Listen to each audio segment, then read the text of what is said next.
Hello बच्चों, तो आओ प्रश्न को देखते हैं। परवलय 4y बराबर 3x स्क्वायर एवं रेखा 2 गुनी y बराबर 3x प्लस 12 से घिरे क्षेत्र का क्षेत्रफल हमें ज्ञात करना है। तो दिए गए प्रश्न की मुख्य अवधारणा की बात करें तो बच्चों, वक्र y बराबर fx, x अक्ष तथा रेखाएं x बराबर a तथा x बराबर b से घिरे क्षेत्र का क्षेत्रफल a बराबर, हम ज्ञात करते देखो, समाकलन की सीमा x बराबर a से x बराबर b f ऑफ x गुनी dx, अर्थात इसे हम यह भी लिख सकते हैं। देखो, समाकलन की सीमा a से b y गुनी dx। साथ ही बच्चों, यहाँ पर हम समाकलन के सूत्र का प्रयोग करेंगे। यदि x की घात n को हम x के सापेक्ष में समाकलन करें तो ये हमें प्राप्त हो जाएगा x की घात n प्लस 1 बटे में n प्लस 1 प्लस का c, यहाँ पर समाकलन अचर है। तो इन मुख्य अवधारणा की सहायता से दिए गए प्रश्न को हम हल करते हैं। तो प्रश्न में बच्चों हमें परवलय तथा एक रेखा का समीकरण दिया गया है। ठीक है, तो इसका हम आलेख खींच लेंगे। तो बच्चों, यहाँ पर परवलय के समीकरण को पहला समीकरण और रेखा के समीकरण को दूसरा समीकरण मान लिया। अब बच्चों देखो, यहाँ पर हमें आलेख खींचना है। तो परवलय का आलेख यहाँ पर बच्चों देखो, 4y बराबर 3x स्क्वायर इसको प्रदर्शित कर रहा है। और यहाँ पे ये रेखा का समीकरण क्या है, तो 2y बराबर 3x प्लस का 12। अब देखो, यहाँ पर हमें ये बिंदु ज्ञात करने हैं। ठीक है, तो हम क्या करेंगे, समीकरण 1 तथा 2 को सरल करके बच्चों हम इन बिंदुओं को ज्ञात कर लेंगे। तो बच्चों देखो, समीकरण 1 से हम लिख सकते हैं 2 गुनी y बराबर 3 गुनी x स्क्वायर बटे 2। तो यह मान हम समीकरण 2 में रखेंगे तो हमें प्राप्त हो जाएगा 2y के स्थान पर 3 गुनी x का स्क्वायर बटे 2 बराबर 3x प्लस 12। तो यहाँ से बच्चों हम 3 उभयनिष्ठ लेकर काट देंगे तो हमें प्राप्त हो जाएगा x स्क्वायर बटे 2 बराबर x प्लस का 3 चौके 12। ठीक है, तो यहाँ से हमें प्राप्त हो जाएगा, देखो, x स्क्वायर बराबर 2 गुनी x प्लस का 4 दूनी 8। ठीक है, यहाँ से बच्चों x स्क्वायर माइनस 2 गुनी x माइनस 8 बराबर 0 हमें प्राप्त हुआ। बच्चों देखो, इसका हम गुणनखंड करते हैं तो x स्क्वायर मध्य वाले पद को तोड़कर लिखेंगे। तो यहाँ पर 4 दूनी 8 अर्थात 4 माइनस 2 गुनी x माइनस का 8 बराबर 0 हो जाएगा। तो यहाँ से बच्चों देखो, x square minus 4x plus 2x minus 8 बराबर 0। तो इन दोनों पदों से हम x उभयनिष्ठ निकालेंगे तो हमें प्राप्त हो जाएगा x माइनस 4। बच्चों, इन दोनों पदों से प्लस 2 उभयनिष्ठ निकालते हैं तो यहाँ से हमें प्राप्त हो जाएगा x माइनस 4 बराबर 0। तो यहाँ से हमें प्राप्त हो गया बच्चों देखो, x माइनस 4 गुनी x प्लस 2 बराबर 0, अर्थात यहाँ से हमें x माइनस 4 बराबर 0 रखना होगा या फिर बच्चों x प्लस 2 बराबर 0 रखना होगा। तो x का हमें यहाँ पर 2 मान प्राप्त हो जाएगा, पहला 4 और दूसरा x बराबर माइनस 2।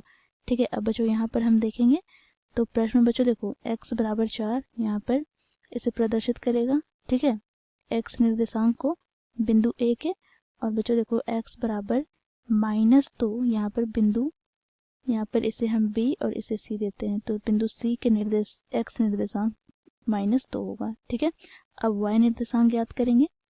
यहाँ पर बिंदु B के x निर्देशांक क्या हो जाएगा, 0।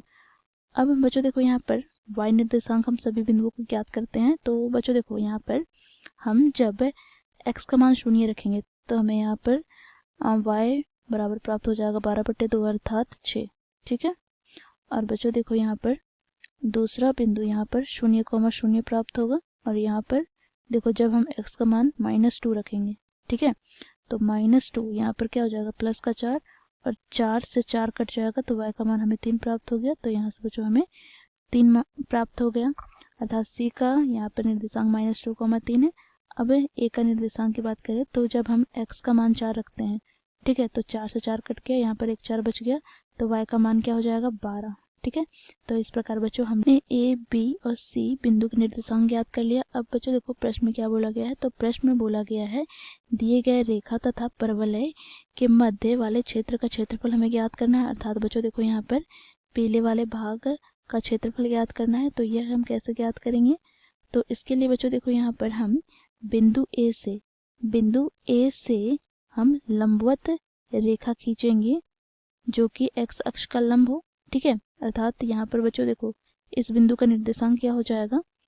तो x का निर्देशांक 4, y का निर्देशांक 0।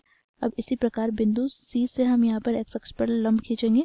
तो बच्चों यहाँ पर x निर्देशांक हो जाएगा -2 और y निर्देशांक हो जाएगा 0, ठीक है। तो यहाँ पर AC रेखा तथा x अक्ष साथ ही x बराबर -2 तथा x बराबर 4 से घिरे क्षेत्र का क्षेत्रफल ज्ञात करेंगे। अर्थात इस पूरे क्षेत्र का क्षेत्रफल ज्ञात करेंगे। और इस पूरे क्षेत्र में हम क्या करेंगे, देखो इस परवलय अर्थात देखो यहाँ पर परवलय तथा x अक्ष तथा x बराबर -2 और x बराबर 4 से घिरे क्षेत्र का क्षेत्रफल, अर्थात यहाँ से हम कह सकते हैं देखो इस क्षेत्र का क्षेत्रफल, ठीक है, हम घटा देंगे तो हमें यह पीले वाले भाग का क्षेत्रफल प्राप्त हो जाएगा। तो बच्चों इस प्रकार हमें छायांकित पीले भाग का क्षेत्रफल प्राप्त हो जाएगा। और अब बच्चों हम लोगों ने मुख्य अवधारणा में देखा ये कैसे ज्ञात करेंगे। समाकलन की निचली सीमा यहाँ पर क्या हो जाएगा -2 और ऊपरी सीमा 4। तो यहाँ पर समाकलन की सीमा -2 से 4। तो बच्चों देखो यहाँ पर रेखा तथा x अक्ष से घिरे क्षेत्र का क्षेत्रफल। तो यहाँ पर रेखा का समीकरण क्या है, देखो समीकरण 2 में 2y बराबर 3x प्लस 12 है। तो बच्चों इसे हमें x के पदों में लिखना है। तो यहाँ से क्या हो जाएगा 3x प्लस 12 बटे में, तो इसे हम लोगों ने लिख लिया 3x प्लस 12 बटे में 2 गुनी dx, ठीक है। अब बच्चों यहाँ पर इस वाले क्षेत्र में से हम घटा रहे हैं किसका क्षेत्रफल, तो ये परवलय तथा x अक्ष से घिरे क्षेत्र का क्षेत्रफल। तो बच्चों देखो यहाँ पर ये वाला क्षेत्र और ये वाला क्षेत्र, तो यहाँ देखो समाकलन की सीमा -2 से 0 तक जाएगी और दूसरा यहाँ पर अंतराल क्या होगा 0 से 4, ठीक है। तो यहाँ पर समाकलन की सीमा -2 से 0। और बच्चों देखो हमें परवलय का समीकरण दिया गया है 4 गुनी y गुनी 3 गुनी x का स्क्वायर। तो यहाँ से y बराबर क्या हो जाएगा 3 गुनी x स्क्वायर बटे 4। तो यहाँ पर हम लिखेंगे इसे 3 गुनी x स्क्वायर बटे 4 dx और माइनस यहाँ पर क्या हो जाएगा, तो दूसरा अंतराल 0 से 4 तक। तो यहाँ पर 3 गुनी x स्क्वायर बटे 4 dx। अब इसका हम समाकलन करेंगे जो हम लोगों ने मुख्य अवधारणा में देखा है उस सूत्र का प्रयोग करते हुए। तो यहाँ से 1/2 हम बाहर निकाल, तो यहाँ से हमें 3x का समाकलन प्राप्त हो जाएगा 3 गुनी x स्क्वायर बटे 2 प्लस 12 का समाकलन प्राप्त हो जाएगा 12x। और यहाँ पर हमें सीमा प्राप्त हो गई -2 से 4।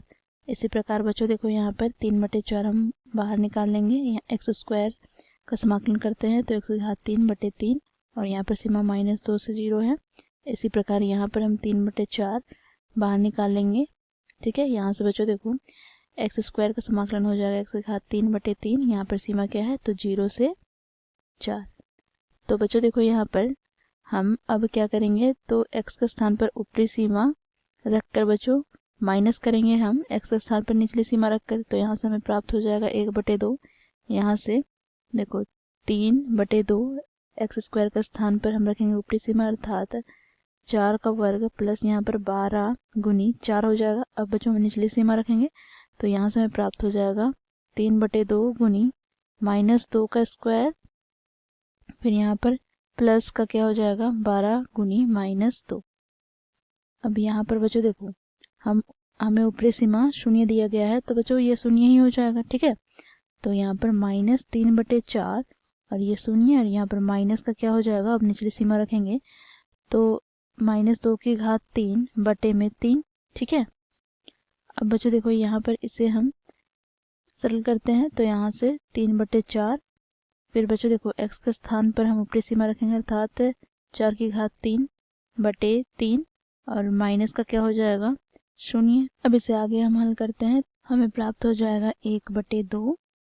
फिर यहाँ पर बच्चों देखो 3/2 गुना 4 का स्क्वायर हो जाएगा 16 प्लस 12 चौके 48 माइनस यहाँ पर 3/2 गुनी -2 का स्क्वायर क्या होगा, तो प्लस का 4 और प्लस माइनस माइनस होता है, तो 12 दूनी 24 और यहाँ से बच्चों देखो -3/4 और बच्चों देखो यहाँ पर पहले से माइनस है और -2 की घात 3 हमें -8 प्राप्त होगा, तो माइनस को माइनस से गुना करेंगे तो धनात्मक हो जाएगा, अर्थात तो गुना में क्या हो गया, तो 8/3। अब बच्चों देखो यहाँ पर -3/4 को हम गुना करेंगे 4 की घात 3/3 से, 2 से यहाँ पर 16 को विभाजित करेंगे तो 8 बार में ये कटेगा, तो यहाँ से हमें प्राप्त हो जाएगा 1/2। यहाँ पर 8 तिया 24 प्लस 48 माइनस यहाँ पर 2 से विभाजित करते हैं तो 3 दूनी 6 माइनस का 24। यहाँ से बच्चों देखो 4 से हम 8 को विभाजित करते हैं 2 बार में, 3 से 3 कट जाएगा, तो यहाँ से माइनस का 2, यहाँ पर 3 से 3 कट जाएगा, 4 से 4 की घात 3 कटेगा तो 4 की घात 2 प्राप्त होगा, तो यहाँ से माइनस का 4 का घात 2 कितना हो जाएगा, 16। ठीक है, यहाँ पर 1/2।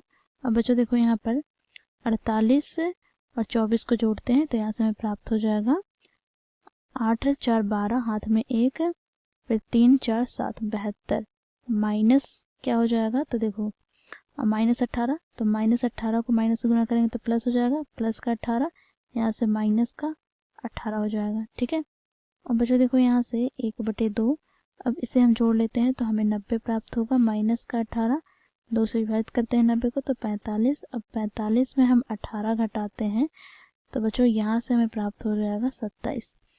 तो बच्चों देखो 27 वर्ग इकाई हमें छायांकित भाग का क्षेत्रफल प्राप्त हो गया। ठीक है, तो इस प्रकार बच्चों हम लोग दिए गए प्रश्न को हल करते हैं।